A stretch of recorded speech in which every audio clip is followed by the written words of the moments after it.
Learning Haryana YouTube channel की ओर से सभी साथियों को राम राम, नमस्कार, गुड मॉर्निंग। पिछली वीडियो में हमने कार्बन तथा उसके यौगिक की जो अल्कोहल अभिलक्षीय ग्रुप है, अल्कोहल फंक्शनल ग्रुप है, उसके बारे में पढ़ा था। चैप्टर 4 है जो चला हुआ है, लेसन 4 कार्बन तथा इसके यौगिक, क्लास 10th का जो साइंस का चैप्टर है। तो इसमें हमने फंक्शनल ग्रुप पढ़ रहे थे। फंक्शनल ग्रुप क्या पढ़ा था? कोई परमाणु या परमाणुओं का समूह जो किसी के साथ जुड़कर उसके यौगिकों का निर्धारण करता है। ग्रुप और ग्रुप ऑफ एटम, एटम और group of atom which determine the properties of a substance. जैसे हमने अल्कोहल पढ़ लिया था। क्या पढ़ लिया था? अल्कोहल जिसके पीछे क्या हो? ओल हो। जैसे मैथानोल, इथानोल, प्रोपानोल, ब्यूटानोल, पेंटानोल, हेक्सानोल। इस तरह से आज पढ़ेंगे अल्डिहाइड। अल्डिहाइड, इसकी क्या पहचान थी? OH, जिसको ROH से बोलते थे। ROH। अल्डिहाइड क्या होता है? RCHO। क्या होता है? RCHO। R क्या है? वही अल्काइल ग्रुप। R कोई भी क्या है? Alkyl group. क्या है? अल्काइल ग्रुप या समूह है। मतलब एक हाइड्रोजन कम है। क्या है? एक हाइड्रोजन कम है। किसमें से? हाइड्रोकार्बन में से। जैसे पहला ग्रुप क्या होता है? CH4 मैथेन में। ये जो फंक्शनल ग्रुप है केवल किस में जुड़ेंगे? एल्केन के अंदर। किसके अंदर जुड़ेंगे? एल्केन के अंदर। एल्केन और अल्काइन में कोई भी फंक्शनल ग्रुप नहीं जुड़ेगा। ये हमने पिछली वीडियो में बताया था। अब R का मतलब क्या है? एक H कम हो जाना और उसकी जगह कौन सा ग्रुप लगेगा? CHO। तो CH3CHO, तो इसका नाम हो जाएगा इथानल। क्या नाम हो जाएगा? इथानल, या ऐसे भी इथानल। तो IUPAC नाम देखा जाएगा तो इथानल। और वैसे इसको एसिटल डिहाइड भी बोलते हैं। एसिटल डिहाइड कॉमन नाम है जो।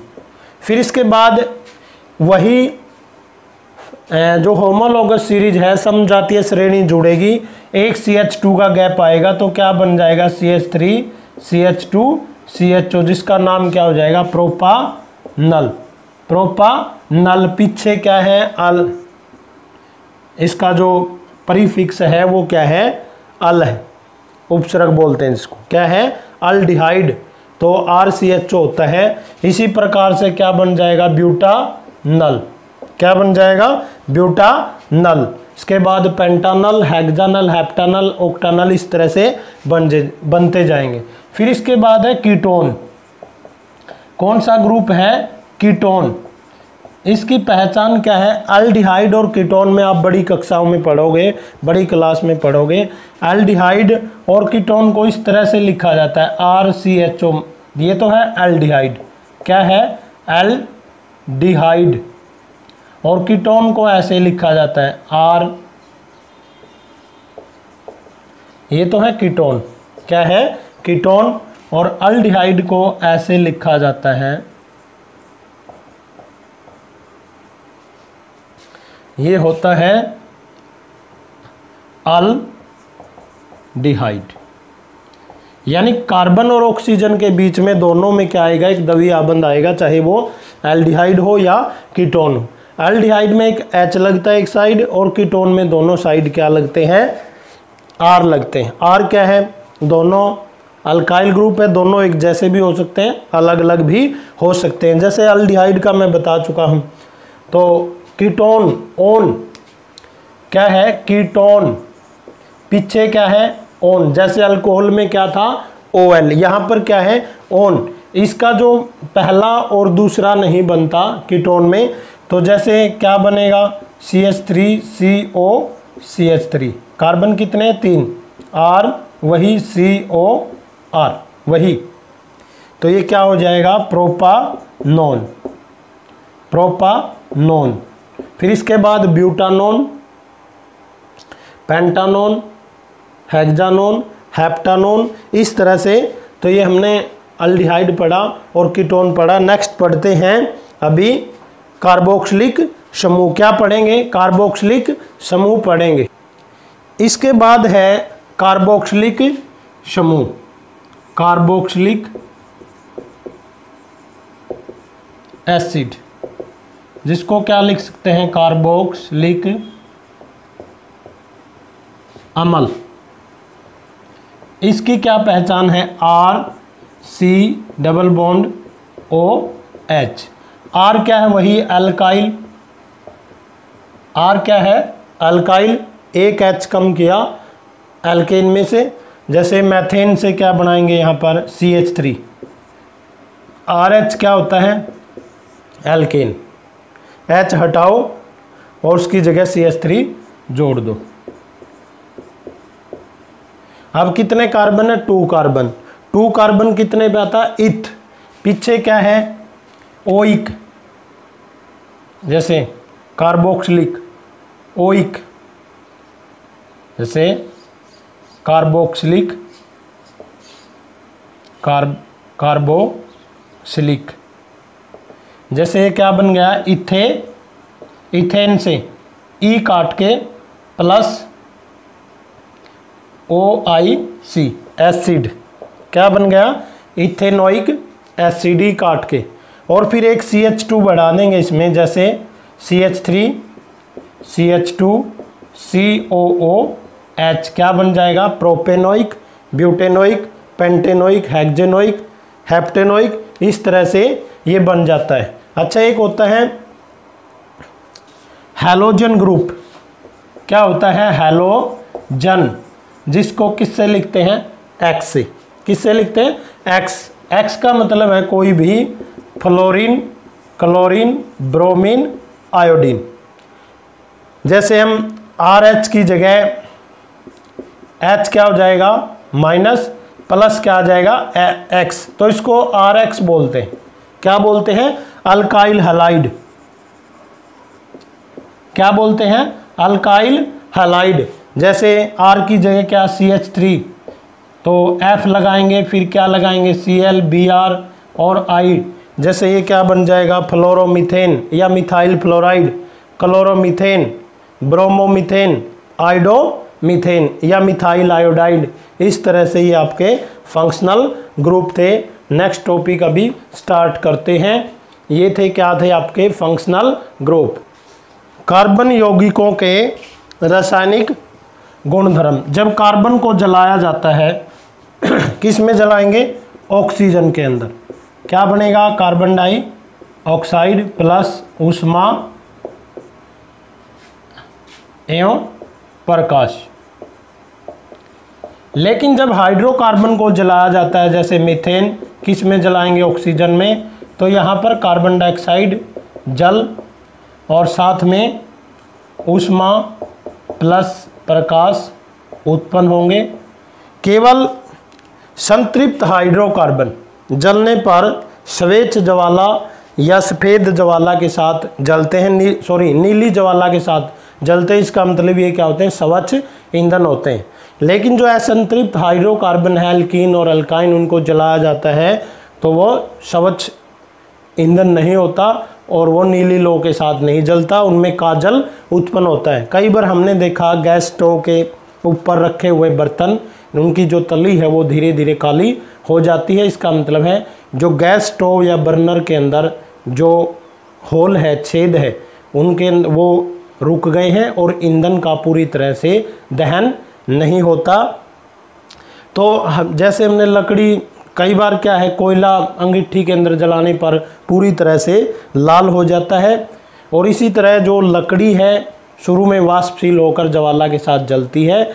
तो इस कहने का मतलब ये, केवल गैसीय पदार्थ ही क्या देते हैं? ऊष्मा और लाइट ही देते हैं। अगर हम तांबे के तार को किसी अंगीठी पे या ज्वाला पे गर्म करें तो वो धीरे धीरे क्या हो जाएगा, लाल होकर काले रंग का हो जाएगा। इसका मतलब है वो पूरी तरह से उसका दहन नहीं होता। इसके अलावा बहुत सारे रासायनिक गुण हैं, वो अभी डिस्कस करते हैं। एक रासायनिक गुण है, जैसे इसका जो हमारी अल्कोहल होती है CH3CH2OH, किस में जलाएंगे, ऑक्सीजन में, CO2 प्लस H2O, और ऊष्मा प्लस लाइट दोनों।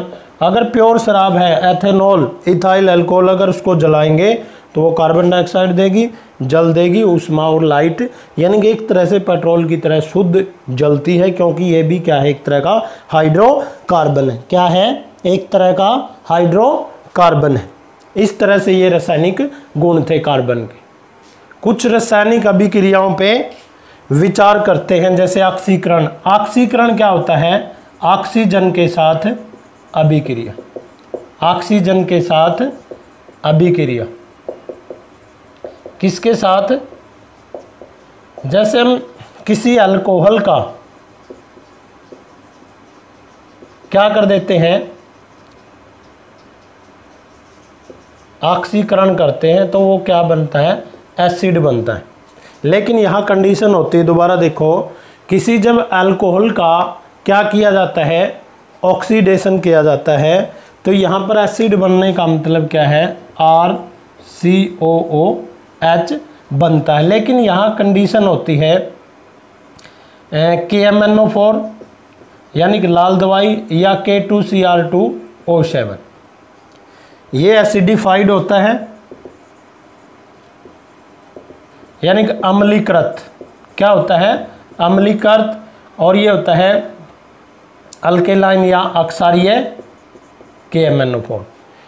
जब ऑक्सीजन को किसकी प्रेजेंस में अभिक्रिया कराई जाती है अल्कोहल के साथ, ऑक्सीजन अक्षारीय KMNO4 या एसिडिफाइड K2Cr2O7, तो आपका अल्कोहल का जब ऑक्सीकरण हो जाता है, ऑक्सीजन के साथ अभिक्रिया कर लेती है, तो आपका एसिड बनता है। क्या बनता है, एसिड। जैसे यहाँ पर CH3OH या CH3CH2OH कर लेते हैं, CH3CH2OH क्या ले लेते हैं, CH3CH2OH प्लस ऑक्सीजन, कंडीशन वही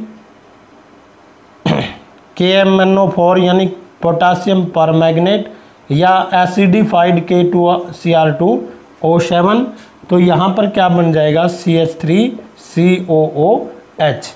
ऐसे पदार्थ जो ऑक्सीजन देते हो, ऐसे पदार्थ जो ऑक्सीजन देते हो, उनको क्या बोलते हैं, ऑक्सीडाइजिंग एजेंट या ऑक्सीकारक बोलते हैं। तो आपको पता है, जब अल्कोहल की ऑक्सीजन के साथ अभिक्रिया कराई जाती है, इन दोनों की कंडीशन में या तो अक्षारीय KMNO4 ले लो, या अम्लीकृत K2Cr2O7 यानी पोटासियम डाइक्रोमेट ले लो, तो आपका अल्कोहल से क्या बन जाएगा, एसिड बन जाएगा। इस अभिक्रिया को क्या बोलते हैं, ऑक्सीकरण अभिक्रिया बोलते हैं। और ऐसे पदार्थ जो ऑक्सीजन देते हो, उनको क्या बोलते हैं, ऑक्सीकारक बोलते हैं। संकलन अभिक्रिया देखो, संकलन का मतलब होता है वैसे एडिशन, जोड़ना। तो इस केस के अंदर क्यों है, क्या है, असंतृप्त हाइड्रोकार्बन। कौन से हाइड्रोकार्बन, असंतृप्त, जिसमें क्या होता है, या तो द्विआबंध होता है या त्रिआबंध होता है कार्बन कार्बन के बीच में। जैसे कोई द्विआबंध है, यानी कि ये कौन से होते हैं, वनस्पति तेल, जैसे सरसों का तेल है या दूसरे तेल है, इनके अंदर क्या है, जो कार्बन के अंदर लंबी श्रृंखला होती है, और जंतु वसा होते हैं जो संतृप्त होते हैं, वो कहीं भी सिंपल से ज़्यादा ब्रेक डाउन नहीं होते। तो ये क्या है, जैसे किसी हाइड्रोजन के साथ किसी उत्प्रेरक निकिल प्लैटिनम की उपस्थिति में ये जो असंतृप्त हाइड्रोकार्बन है वो संतृप्त में टूट जाता है। जैसे आपने विज्ञापनों में देखा होगा कि स्वास्थ्यवर्धक तेल क्यों होता है, जैसे घी है तो वो क्या हो जाता है, जम जाता है, कोलेस्ट्रॉल बढ़ जाता है, और जिसके कारण वो क्या होता है, नुकसान करता है। क्या करता है, नुकसान करता है हार्ट को। इसलिए हमें स्वास्थ्यवर्धक तेल या जो जो कोलेस्ट्रॉल को न बढ़ाए तो उसको यूज करना चाहिए। अब क्या होगा, जो असंतृप्त हाइड्रोकार्बन है किसी हाइड्रोजन के साथ अभिक्रिया करेगा, किसकी प्रेजेंस में, निकल या प्लेटिनम की प्रेजेंस में। ये डबल बॉन्ड क्या हो जाएगा, ब्रेक डाउन हो जाएगा। तो क्या बनेगा, सी दोनों साइड क्या है, आर है, इसमें भी दोनों साइड क्या है, आर है, और एक साइड क्या लग जाएगा, एच लग जाएगा। क्या लग जाएगा, एच। इस अभिक्रिया को हाइड्रोजनीकरण या हाइड्रोजिनेशन या संकलन अभिक्रिया भी कहते हैं। तो ये हमारा संकलन अभिक्रिया के ऊपर था। और जो एक लास्ट है अभिक्रिया में, प्रतिस्थापन अभिक्रिया। क्या है, प्रतिस्थापन अभिक्रिया। क्या है, प्रतिस्थापन अभिक्रिया। जैसे मैं इसको लिखेंगे प्रतिस्थापन अभिक्रिया। कौन सी है, प्रतिस्थापन अभिक्रिया। जैसे मैथेन है, किसकी प्रेजेंस में HNO होता है, सनलाइट, सूर्य का प्रकाश, सूर्य का प्रकाश। किससे अभिक्रिया करेगा ये, क्लोरीन से। किससे अभिक्रिया करेगा, क्लोरीन से। तो इसका एक H रिप्लेस होगा CH3Cl प्लस HCl। पहला स्टेप है जो ये है, जो मैथेन है वो क्लोरीन के साथ अभिक्रिया करेगा, किसकी प्रेजेंस में, सूर्य के प्रकाश में, HNO जो बोलते हैं, सूर्य का प्रकाश। क्या होता है ये, सूर्य का प्रकाश। अब ये वाला जो है CH3Cl प्लस Cl2 वही HNO, तो यहाँ से क्या बनेगा, CH2 Cl2 HCl। क्या बनेगा, CH2 Cl2 और HCl। अब ये वाला क्लोरीन के साथ प्लस Cl2, तो यहाँ से एक H कम हो जाएगा, CH जिसको क्या बोलते हैं, क्लोरोफॉर्म, HCl। ये थर्ड स्टेप है। और जो लास्ट स्टेप है, अब ये क्या करेगा, CHCl3 प्लस Cl2, तो ये H भी चला जाएगा, तो ये क्या बन जाएगा, CCl4 प्लस HCl। यानी सारी की सारी हाइड्रोजन है जो चारों के चारों, वो किसके द्वारा रिप्लेस हो गई, क्लोरीन के द्वारा। देखो सबसे पहले मीथेन था, एक H जाएगा CH3Cl और एक HCl बाहर निकल जाएगा। जैसे एक H गया वो तो यहाँ लग गया CH3 और एक क्लोरीन, इसके साथ एक क्लोरीन। अब यहाँ से ये उठाएंगे CH3Cl प्लस Cl2, तो CH2 यहाँ से एक H गया और HCl। इसी प्रकार फिर इसको उठाएंगे CH2Cl2 प्लस Cl2, वो तो कर ही रहा है HNO के साथ, यहाँ भी HNO के साथ। तो ये क्लोरोफॉर्म जो सुंघाई जाती है बेहोश करने के लिए, तो CHCl3 प्लस HCl। अब ये उठाएंगे CHCl3 प्लस Cl2, तो CCl4 प्लस HCl। इसको बोलते हैं कार्बन टेट्रा क्लोराइड। इस अभिक्रिया को प्रतिस्थापन अभिक्रिया बोलते हैं, जिसके अंदर एक हाइड्रोजन किसके द्वारा रिप्लेस किया जाता है, उसको बोलते हैं प्रतिस्थापन या सब्स्टिट्यूशन रिएक्शन। जैसे सब्स्टिट्यूट फिल्डर होता है ना, जब एक फिल्डर को चोट लग जाती है तो उसकी जगह दूसरा आ जाता है क्रिकेट के मैदान में। यहाँ पर हाइड्रोजन किसके द्वारा चला गया, चारों की चारों हाइड्रोजन किसके द्वारा रिप्लेस हो गई, क्लोरीन के द्वारा।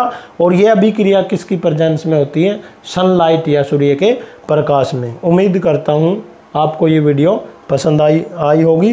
Thanks for watching. रिमेनिंग जो वर्क है रहता अगली वीडियो में डिस्कस करेंगे। Thank you, have a nice day. Ram Ram सभी को, जय श्री राम।